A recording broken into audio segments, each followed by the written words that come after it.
Hi guys! Good evening! This is Manay Gina once again and welcome back sa aking YouTube channel.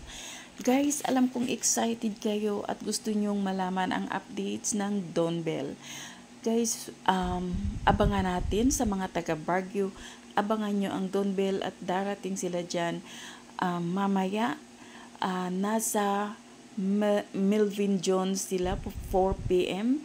at magpe-perform, magpapakilig at alam kong maraming excited, maraming nag-aabang.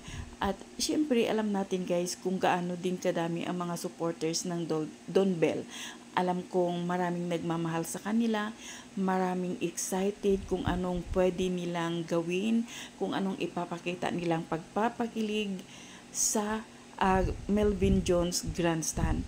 At abangan natin kasi marami pang mga artistang darating at alam ko ang taga Baguio City excited na din.